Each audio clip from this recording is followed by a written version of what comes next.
नमस्कार, जी राजस्थान के इस खास एपिसोड किस्सा सियासी में आपका स्वागत है और आपके साथ मैं हूं हिंगलाज दान।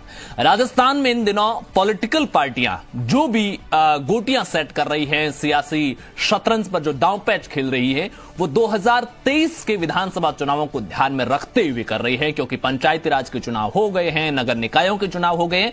ऐसे में अब 2023 से पहले कोई बड़ा चुनाव नहीं है। लेकिन पिछले कुछ वक्त से राजस्थान के सियासी गलियारा में कुछ सियासी संभावनाओं पर चर्चाएं शुरू हो गई है। एक चर्चा यह है कि क्या कांग्रेस और हनुमान बेनीवाल की पार्टी आरएलपी के बीच कोई गठबंधन हो सकता है। आरएलपी के बारे में आप सामान्य जानकारी रखते हैं कि 2018 के चुनाव से ठीक पहले पार्टी बनी, 60 के करीब सीटों पर उस वक्त कैंडिडेट उतारे थे, 3 सीटें जीती, खींवसर, मेड़ता और भोपालगढ़। फिर लोकसभा चुनाव हुए तो बीजेपी और आरएलपी के बीच गठबंधन हुआ। लोकसभा चुनावों में भी कांग्रेस के साथ गठबंधन की चर्चा भी हुई थी। बेनीवाल कहते हैं कि उन्होंने खुद कांग्रेस से गठबंधन ठुकरा दिया था, तो कुछ लोग कहते हैं कि नागौर से लोकसभा चुनावों में कांग्रेस के लिए मिर्धा परिवार दावेदारी कर रहा था। ऐसे में मिर्धा परिवार को किनारे कर बेनीवाल के खाते में यह सीट देना कांग्रेस के लिए मुश्किल भरा था। ज्योति मिर्धा को टिकट देना मजबूरी हो गया था, इसलिए कांग्रेस ने खुद ही आरएलपी के साथ गठबंधन नहीं किया। सच्चाई जो भी हो, बाद में बेनीवाल ने बीजेपी के साथ गठबंधन किया, नागौर से सांसद बने, फिर हालात बदले, गठबंधन टूटा। तो अब यह चर्चा है कि बेनीवाल कांग्रेस से गठबंधन कर सकते हैं। अगर आप पिछले 5-6 महीने देखें तो कांग्रेस पर, राज्य सरकार पर ज्यादा बयान नहीं देते हैं बेनीवाल, ज्यादा हमले नहीं करते हैं। जबकि जब बीजेपी के साथ गठबंधन में थे तो हमेशा राज्य सरकार पर, अशोक गहलोत पर हमलावर नजर आते थे। कांग्रेस पिछले 2 लोकसभा चुनाव में राजस्थान में कोई सीट नहीं जीत पाई है। जाट समाज में बेनीवाल का ठीक ठाक क्रेज है और बेनीवाल जिस बाड़मेर से लेकर जोधपुर, नागौर और शेखावाटी के बेल्ट में विस्तार कर रहे हैं, बीजेपी गठबंधन में रहते हुए वो कांग्रेस को नुकसान पहुंचा रहे थे इस इलाके में। अब बेनीवाल के उसी प्रभाव का इस्तेमाल कांग्रेस 2 वजहों से ले सकती है। पहला, कांग्रेस का अपना वोट बैंक जो बेनीवाल की वजह से कांग्रेस से दूर हो रहा है, उसे बचाना चाहती है। या फिर बीजेपी के साथ रहते हुए लोकसभा चुनाव या बाद में बेनीवाल ने जिन इलाकों में विस्तार किया था, अब उसका भी कांग्रेस फायदा उठाना चाहती हो। एक और खास बात, बेनीवाल की जोधपुर जिले में अच्छी खासी पकड़ है और जोधपुर में ही गहलोत वर्सेस शेखावत की लड़ाई में शेखावत को थोड़ा बहुत कंट्रोल करने के लिए गहलोत को बेनीवाल का सहारा मिल सकता है। यह एक नैरेटिव है, लेकिन इस नैरेटिव के काउंटर में एक सवाल आता है कि अगर बेनीवाल कांग्रेस से 2023 से पहले गठबंधन कर लेते हैं तो फिर विधानसभा और लोकसभा में सीट शेयरिंग का फॉर्मूला क्या होगा। क्या विधानसभा चुनाव में कांग्रेस 15 के लगभग सीटें बेनीवाल को देगी? मेवाड़, मारवाड़ और शेखावाटी बेल्ट में बेनीवाल के लिए कौन सी 15 सीटें छोड़ी जाएगी? यह कांग्रेस के लिए बेहद मुश्किल भरा होगा, क्योंकि राजस्थान में हर सीट पर कांग्रेस का मजबूत वोट बैंक है, भले ही कोई सीट पिछले लंबे समय से जीत नहीं रही हो। एक और खास बात, 2018 में आरएलपी ने जिन सीटों पर अच्छे खासे वोट बटोरे थे, उनमें ज्यादातर सीटें कांग्रेस की पकड़ वाली थी। जैसे बाड़मेर का ही उदाहरण ले लीजिए, बायतू और शिव सीटों पर आरएलपी को अच्छे खासे वोट मिले थे। बायतू से हरीश चौधरी और शिव से अमीन खान जैसे सीनियर नेता विधायक हैं, तो ऐसी मजबूत सीटें बेनीवाल को मिलेगी नहीं। तो क्या बेनीवाल वो सीटें लेने के लिए तैयार होंगे जहां कांग्रेस कमजोर है, जहां बीजेपी मजबूत है, यानी विरोधी मजबूत हो? दूसरी बात, लोकसभा में सीट शेयरिंग का फॉर्मूला क्या रहेगा? नागौर सीट पर अगर कांग्रेस ये सीट बेनीवाल के खाते में देती है तो मिर्धा परिवार को कैसे मनाया जाएगा? दूसरी बात, जोधपुर भी जाट समाज का नेता बनने की, जोधपुर में काफी बेनीवाल और मदेरणा परिवार आमने सामने हैं। यहां पर अभी पंचायती राज के चुनाव में दिव्या मदेरणा और बेनीवाल के बीच तीखी बयानबाजी हुई थी। क्या कांग्रेस नेतृत्व, विशेष तौर से खुद अशोक गहलोत, इन दोनों परिवारों को साथ बिठा पाएंगे? और क्या मदेरणा परिवार इस बात के लिए राजी होगा कि उसके प्रभाव वाले क्षेत्र में बेनीवाल को भी एंट्री दी जाए? अच्छा, यह तो हो गई कांग्रेस आरएलपी गठबंधन होने को लेकर जो नैरेटिव है उसकी बात। एक और नैरेटिव है वो ये कि बेनीवाल जाट और मेघवाल वोट बैंक में सबसे ज्यादा सेंधमारी कर रहे हैं, चाहे वो बीजेपी का हो चाहे वो कांग्रेस का हो। वैसे ये वोटर मूल रूप से कांग्रेस का ही वोटर रहा है।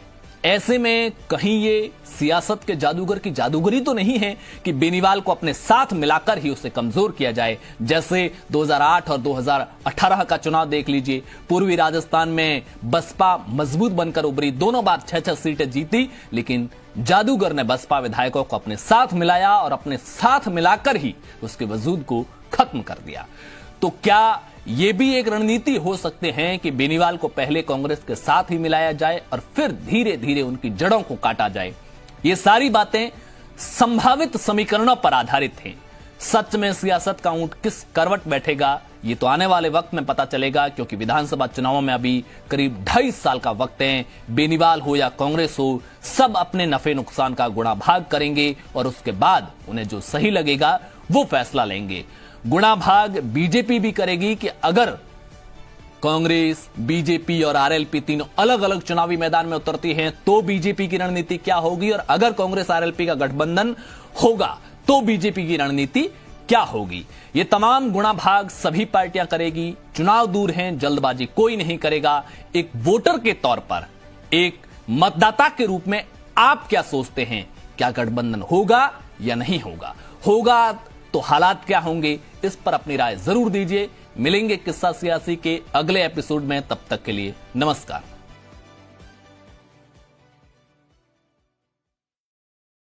मतदाता के रूप में आप क्या सोचते हैं? क्या गठबंधन होगा या नहीं होगा? होगा तो हालात क्या होंगे? इस पर अपनी राय जरूर दीजिए। मिलेंगे किस्सा सियासी के अगले एपिसोड में, तब तक के लिए नमस्कार।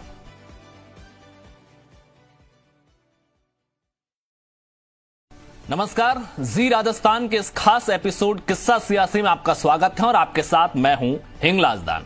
राजस्थान में इन दिनों पॉलिटिकल पार्टियां जो भी गोटियां सेट कर रही हैं, सियासी शतरंज पर जो दांव पैच खेल रही है, वो 2023 के विधानसभा चुनावों को ध्यान में रखते हुए कर रही है, क्योंकि पंचायती राज के चुनाव हो गए हैं, नगर निकायों के चुनाव हो गए हैं। ऐसे में अब 2023 से पहले कोई बड़ा चुनाव नहीं है। लेकिन पिछले कुछ वक्त से राजस्थान के सियासी गलियारा में कुछ सियासी संभावनाओं पर चर्चाएं शुरू हो गई है। एक चर्चा यह है कि क्या कांग्रेस और हनुमान बेनीवाल की पार्टी आरएलपी के बीच कोई गठबंधन हो सकता है।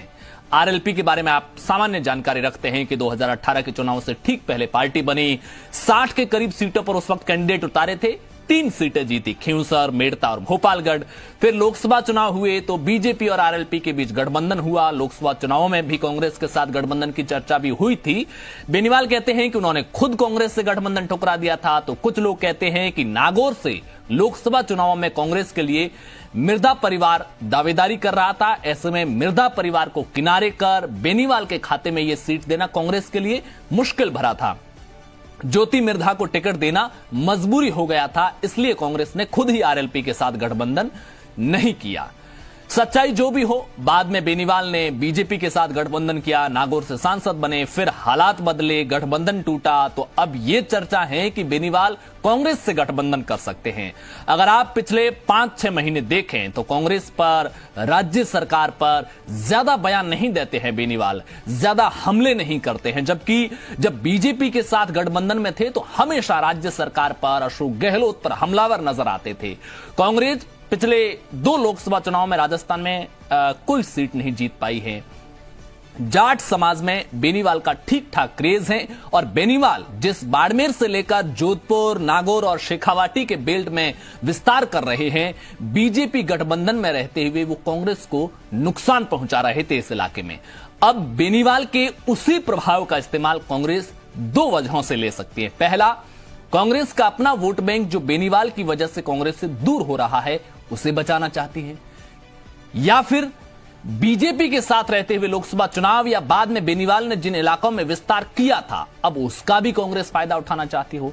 एक और खास बात, बेनीवाल की जोधपुर जिले में अच्छी खासी पकड़ है और जोधपुर में ही गहलोत वर्सेस शेखावत की लड़ाई में शेखावत को थोड़ा बहुत कंट्रोल करने के लिए गहलोत को बेनीवाल का सहारा मिल सकता है। यह एक नैरेटिव है, लेकिन इस नैरेटिव के काउंटर में एक सवाल आता है कि अगर बेनीवाल कांग्रेस से 2023 से पहले गठबंधन कर लेते हैं तो फिर विधानसभा और लोकसभा में सीट शेयरिंग का फॉर्मूला क्या होगा? क्या विधानसभा चुनाव में कांग्रेस 15 के लगभग सीटें बेनीवाल को देगी, मेवाड़, मारवाड़ और शेखावाटी बेल्ट में बेनीवाल के लिए कौन सी 15 सीटें छोड़ी जाएगी। यह कांग्रेस के लिए बेहद मुश्किल भरा होगा, क्योंकि राजस्थान में हर सीट पर कांग्रेस का मजबूत वोट बैंक है, भले ही कोई सीट पिछले लंबे समय से जीत नहीं रही हो। एक और खास बात, 2018 में आरएलपी ने जिन सीटों पर अच्छे खासे वोट बटोरे थे, उनमें ज्यादातर सीटें कांग्रेस की पकड़ वाली थी। जैसे बाड़मेर का ही उदाहरण ले लीजिए, बायतू और शिव सीटों पर आरएलपी को अच्छे खासे वोट मिले थे। बायतू से हरीश चौधरी और शिव से अमीन खान जैसे सीनियर नेता विधायक हैं, तो ऐसी मजबूत सीटें बेनीवाल को मिलेगी नहीं। तो क्या बेनीवाल वो सीटें लेने के लिए तैयार होंगे जहां कांग्रेस कमजोर है, जहां बीजेपी मजबूत है, यानी विरोधी मजबूत हो? दूसरी बात, लोकसभा में सीट शेयरिंग का फॉर्मूला क्या रहेगा? नागौर सीट पर अगर कांग्रेस ये सीट बेनीवाल के खाते में देती है तो मिर्धा परिवार को कैसे मनाया जाएगा? दूसरी बात, जोधपुर भी जाट समाज का नेता बनने की, जोधपुर में काफी बेनीवाल और मदेरणा परिवार आमने सामने हैं। यहां पर अभी पंचायती राज के चुनाव में दिव्या मदेरणा और बेनीवाल के बीच तीखी बयानबाजी हुई थी। क्या कांग्रेस नेतृत्व, विशेष तौर से खुद अशोक गहलोत, इन दोनों परिवारों को साथ बिठा पाएंगे? और क्या मदेरणा परिवार इस बात के लिए राजी होगा कि उसके प्रभाव वाले क्षेत्र में बेनीवाल को भी एंट्री दी जाए? अच्छा, ये तो हो गई कांग्रेस आरएलपी गठबंधन होने को लेकर जो नैरेटिव है उसकी बात। एक और नैरेटिव है वो ये कि बेनीवाल जाट और मेघवाल वोट बैंक में सबसे ज्यादा सेंधमारी कर रहे हैं, चाहे वो बीजेपी का हो चाहे वो कांग्रेस का हो। वैसे ये वोटर मूल रूप से कांग्रेस का ही वोटर रहा है। ऐसे में कहीं ये सियासत के जादूगर की जादूगरी तो नहीं है कि बेनीवाल को अपने साथ मिलाकर ही उसे कमजोर किया जाए। जैसे 2008 और 2018 का चुनाव देख लीजिए, पूर्वी राजस्थान में बसपा मजबूत बनकर उभरी, दोनों बार 6-6 सीटें जीती, लेकिन जादूगर ने बसपा विधायकों को अपने साथ मिलाया और अपने साथ मिलाकर ही उसके वजूद को खत्म कर दिया। तो क्या यह भी एक रणनीति हो सकते हैं कि बेनीवाल को पहले कांग्रेस के साथ ही मिलाया जाए और फिर धीरे धीरे उनकी जड़ों को काटा जाए? ये सारी बातें संभावित समीकरणों पर आधारित हैं। सच में सियासत का ऊंट किस करवट बैठेगा, ये तो आने वाले वक्त में पता चलेगा, क्योंकि विधानसभा चुनावों में अभी करीब 2.5 साल का वक्त है। बेनीवाल हो या कांग्रेस हो, सब अपने नफे नुकसान का गुणा भाग करेंगे और उसके बाद उन्हें जो सही लगेगा वो फैसला लेंगे। गुणा भाग बीजेपी भी करेगी कि अगर कांग्रेस, बीजेपी और आरएलपी तीनों अलग अलग चुनावी मैदान में उतरती हैं तो बीजेपी की रणनीति क्या होगी, और अगर कांग्रेस आरएलपी का गठबंधन होगा तो बीजेपी की रणनीति क्या होगी। ये तमाम गुणा भाग सभी पार्टियां करेगी। चुनाव दूर हैं, जल्दबाजी कोई नहीं करेगा। एक वोटर के तौर पर, एक मतदाता के रूप में आप क्या सोचते हैं? क्या गठबंधन होगा या नहीं होगा? होगा तो हालात क्या होंगे, इस पर अपनी राय जरूर दीजिए। मिलेंगे किस्सा सियासी के अगले एपिसोड में, तब तक के लिए नमस्कार।